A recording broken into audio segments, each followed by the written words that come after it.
Now we are going to discuss the ethical issues in the firm-employee relation. In the last module, we have discussed about the three models of the organization: the rational model, the political model, and the caring approach towards the organization. And we understand the several set of rights and responsibilities, duties, conflicts and of interest. Some conflicts of interest arises when we are following the rational model. When you are talking of the political models of the organization, we are talking of the powers and power game coalitions within the organization, and how the employees, like the citizens of a country, have certain rights to which they need to exercise so that they are not exploited by the organization. And when you are talking of the caring model of the organization, we are talking of the responsibilities that the organization has towards caring for the employees, and what if too much care is given, how it is not ethical; if no care is given, how also it is not ethical in nature. Based on these things, now we will be dealing with the major ethical issues that rise up in the firm-employee relations. We will discuss this with respect to certain of the rights and duties, and also we will try to see certain terms which we are explaining it, which we will call the rhetorics. In one way the meaning may come to something, but if explained differently, then the ethical issues could be identified within those practices if certain of the rights of the employees are not respected in those practices. So let us first see what are the ethical issues. First, we can understand the consideration of the fact that employees are considered as resources, the term human resource management. So this term itself has been a matter of debate to understand, can human be considered as resources, as you are considering other input that you are having into your business. Is it not is it not that you are not giving the proper dignity to rational thinking being as humans, because the other so-called resources cannot think and make decisions for themselves, which the human beings can. So this itself, the term is under debate, and because of this consideration of human beings as resources, maybe the focus of the management has been on reducing the cost and maximizing the benefits that we get, or maximizing the efficiency of that resources, so that it functions to its maximum level to give the best return to the organization. So these two conflicting terms, which whether human being can be considered as resources, is the first primary debate which is there. And because they are taken to be costly resources, then efforts towards minimizing the cost and then maximizing the efficiency, these practices as defined in the HR practices, whether these are ethical in nature or not, is the main concern when you're talking of the firms and employees relationship. Another concept which is very important to be mentioned over here is the concept of employment at will. So this is based on the rational model of the organization. So what we see, the relationship between the employer and the employee to be, it's a contract between the employer and employee, and it is viewed as generally as a transaction. So in absence of a specific contract in US, there is a legal position which talks of the doctrine of employment at will, which reads like employers are free to hire whoever they choose and to fire them whenever they choose for any reason or even for no particular reason. Correspondingly, individuals are also free to work from whomever they choose who offers them a job or position, and they may quit whenever they wish for any reason or even for no particular reason. Though this doctrine seems symmetrical, like the free will given both to the employer and the employee to either to continue with or discontinue the employer-employee relationship, but sometimes ethical issues may rise up because of the difference in the power status between the employer and the employee. It may so happen that the employees get exploited by in the process of restructuring, downsizing, mergers and acquisitions, where the employees or sudden closure of the organization, where employees are the people who get more affected by the exercise of this employment at free will, and which brings it to the ethical dilemma domain of whether this is right and to what extent.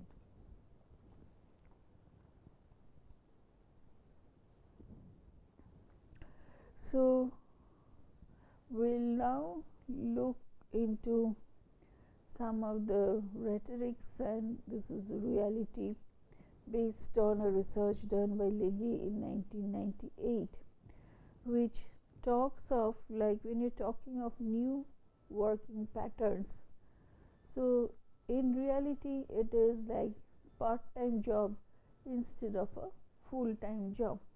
So if you're employing someone for a full-time job, it brings into the responsibility of the employers to give certain benefits to the employees by virtue of their job, which is permanent in nature. But when it is a part-time job, then it relieves to some extent the employers to extend those benefits to the employees. So by the taking up terms like new working conditions, maybe employers are more moving towards the part-time job in order to avoid giving benefits to the employees if they are doing the same job full-time in nature. Whenever we are talking of flexibility, it is very good to understand, and maybe it focuses towards the flexibility of the working hours, job practices, etc. But in reality, it gives, like, if we are exercising employment at free will, it gives management an avenue to do what it wants. If it is not well mentioned properly, like flexibility means what, then it management can do whatever it wants in the name of flexibility. When you're talking of empowerment, the flip side of it, if certain unethical practices are being carried out in the firm, and when you're talking of empowerment, this can be used as a technique of denial of responsibility, where the person who is actually responsible for the decision, for the unethical decision taken or the practices undergone, may avoid responsibility by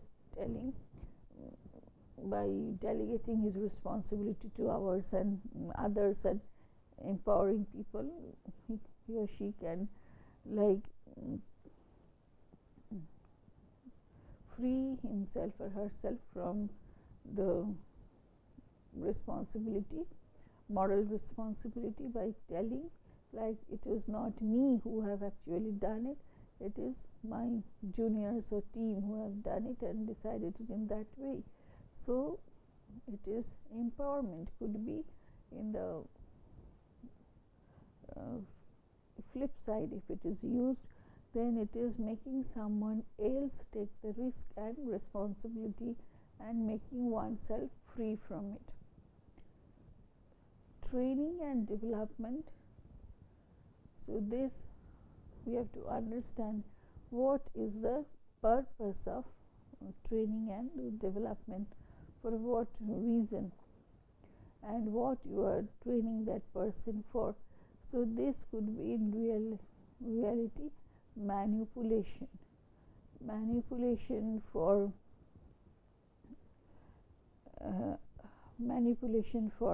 making the employees, sometimes manipulation done in the socialization stages, for the employees to make a choice between their personal values and the values of the organization, and how to imbibe the values of the organization, even if they are similar in line with or different from their own personal values.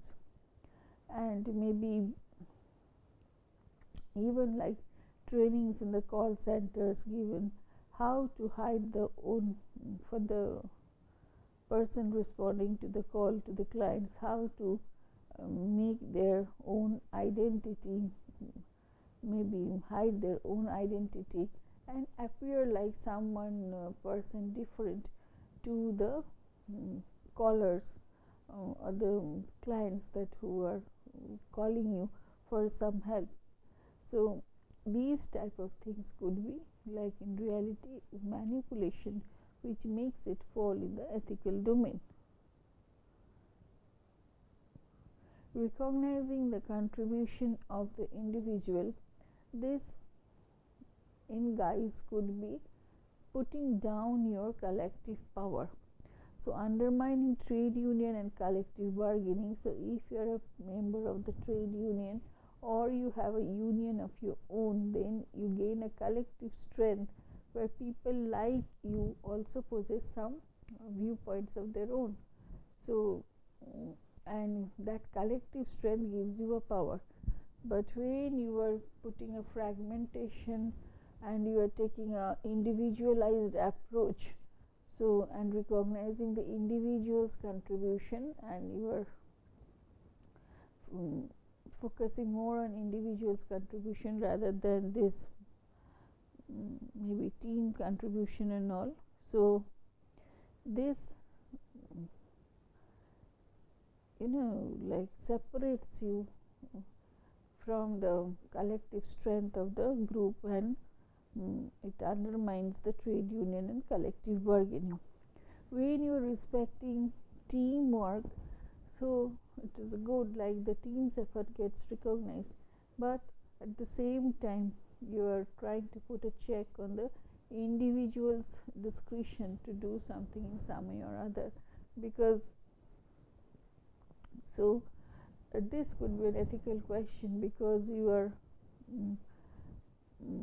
like trying to, like it could be an employee voice or something which you're trying to control by focusing on team working, because in team what is expected, like you function in like collaboration and conjunction with what others are also expecting from you and you are expecting from others, and not to give your personal opinion or decision or choices priority over the team's decision. So when that is the expectation, team working may reduce individual's choice or discretion for certain alternatives of decision making, and that may be unethical in nature in some cases.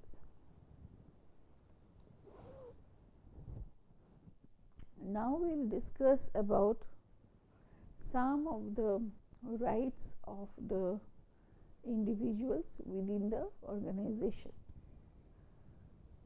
First is the right of freedom from discrimination, which talks of issues involved like equal opportunities, affirmative action, diverse discrimination, sexual and racial harassment. We talk of the right to privacy like health and drug testing, work-life balance, presenteeism, electronic privacy and data protection. Right to due process is the promotion, firing and disciplinary proceedings. Right to participation and association, organization of workers in work councils and trade unions, participations in the company's decisions. Right to healthy and safe working conditions and occupational health and safety are the issues involved over here. Right to fair wages like pay, industrial actions with regards to fair wages in the different forms of work. So right to freedom of speech and conscience, under which whistleblowing is a very important factor, and right to work, which is fair treatment in the interview, non-discriminatory rules for recruitment. So these are on the left hand side we have discussed some of the rights, and the right hand side we have discussed some of the issues involved with respect to these particular rights. And in the corresponding duties of the employees to the firms are duty to comply with labor contract by acceptable level of performance, working quality, loyalty to the firm. Duty to comply with the law is case discussed will be bribery. Duty to respect the employer's property like working time, unauthorized use of company resources for private purposes, fraud, theft, embezzlement.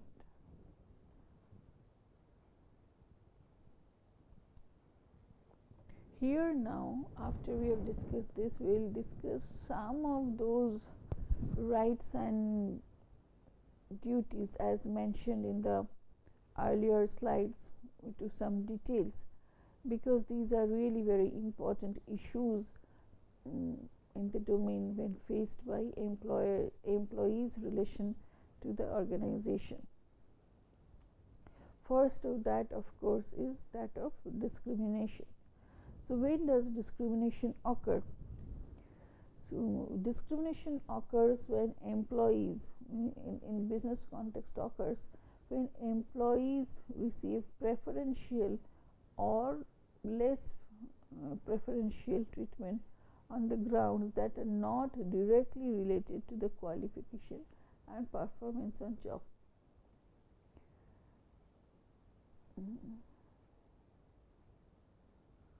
Then it talks of like institutional discrimination, when the discrimination is deeply embedded in the process of doing the business.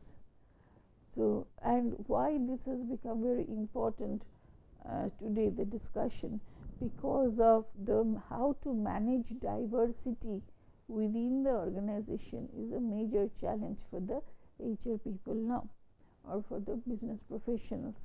So we have to take care like the business processes are not discriminating against people based on like certain qualities which are not directly related to the nature of the job. So this discrimination can be like between the majority and minority, between the male and female, between the less aged employee and the more aged employee. So for people belonging to different castes and all. So these are important issues to be taken care of in diversity management, so that everybody has an equal opportunity to like get the benefits of the organization. If you remember, like when we discussed about Rawls' theory of fairness and justice, we focused into these things like how to bring in more balance with respect to the inequalities or like diversities which are present there in the organization. So those type of theories needs to be applied over here, so that the people are not, or the organization is not discriminating in for the people who are there in the organization.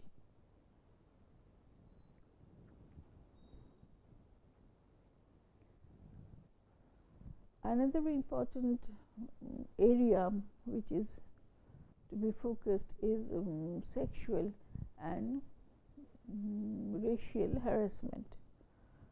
So issues of diversity might be exploited to inflict verbal, physical or emotional harassment. So these type of harassments are called, like when you talk of sexual and racial harassment. So any sort of harassment like physical, verbal or emotional harassment could rise in the organization where diversity is there, and it is tolerance towards diversity is not developed well in the organization. So what are the larger implications of these things? Like what is taken to be harassment is not well defined in terms of laws. So what crossing what limit or barrier will a simple act be referred to, or a dialogue will refer to the thing like it is not like jokes, or it is in the domain of like sexual harassment. These types of like rigor is not yet present in the law, and what it is taken, like it is contextual factors like the character, personality and the national culture of the people who are involved in this also affects the decision what gets interpreted as harassment or not. What companies are trying to do is they are increasingly introducing codes of practice and diversity management programs to increase the awareness of the people towards the like harassment issues. While answering the question, like just like for answering harassment issues, employees can form a code of ethics or practices, then what are the organizational measures taken by the management to deal with issues of discrimination in the workplace? So one such program is equal opportunity program. So it is directed towards ensuring procedural justice in the organization. So one such action is called affirmative action programs, which purposefully targets those who might be currently underrepresented in the workplace through its recruitment policies, fair job criteria, training programs for discriminated minorities, and promotions to senior positions. However, these affirmative actions should again be done with in a very careful way. Otherwise, it may give rise to a phenomenon which is called reverse discrimination. So this is reverse discrimination is a phenomenon which happens like due to too much of affirmative care for certain minorities, and maybe it is mandate given by the law and all, and if feedback is not taken for the fact, do they still require that care or not, or whether they have uplifted themselves to the equal status of the majorities without having a cross check on that. If the affirmative care is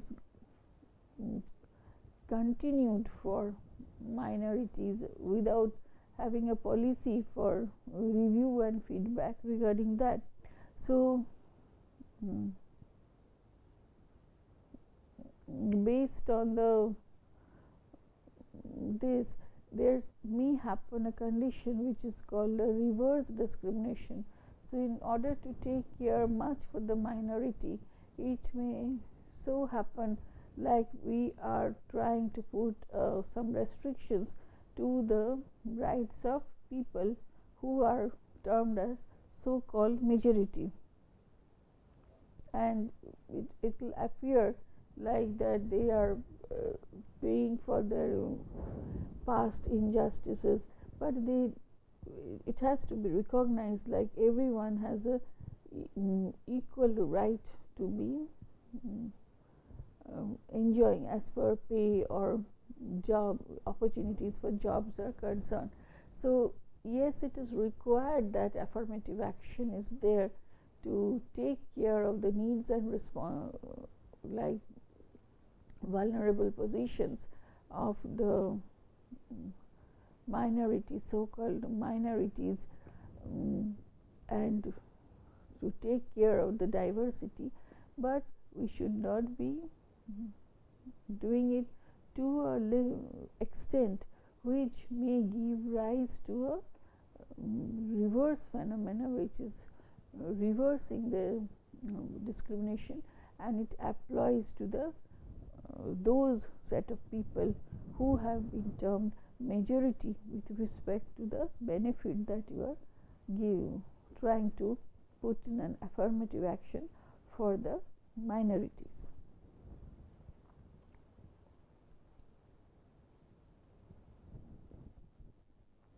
When we were discussing the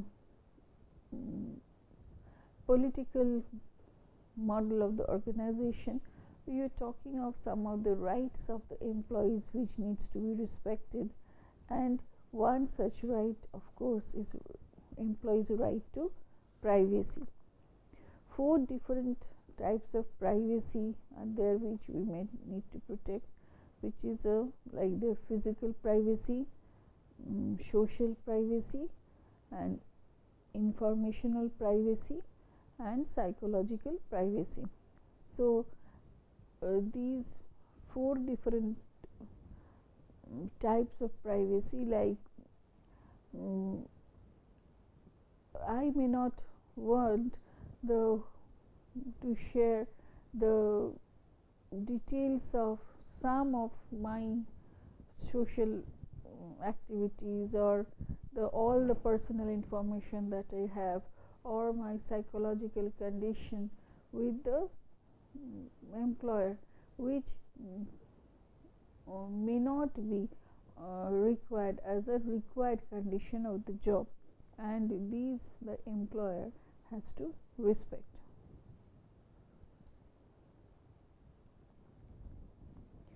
Another issue which is like very debatable issue is the health and drug testing issue of the employees for the sake of the job. Why it is becoming important? Like, is it encroaching on the privacy of the person to share or not to share some of the information related to one's physical or psychological condition with the employer, which may or may not be related to the job conditions. So, and whether debatable issues are also whether these health and drug testing are related with the performance of the organization or not, because if we cannot establish the direct relationship of the testing that's been health and drug testing that's been done and how it is linked with the total performance of the business, then it may so happen that it may fall under the ethical dilemma issues. So we have to debate about it, maybe case to case basis, whether it is a necessary condition for the nature of the job that we are in, how it is that having a health and drug testing done is going to affect the business of the organization, how it is going to affect the life of other co-workers who are there with that person working in the same type of job. So these have to be explained, and then only we can reach a conclusion, maybe on case to case basis, whether it is ethical or not with respect to the particular case that we have discussed. We will continue with the discussion, and in the next module, where we are trying to look more into the issues, firm and employee issues with respect to the electronic privacy, data protection and other issues, along with the other relevant issues which are important for the firm employee behavior and the duties of the employees towards the organization. Thank you.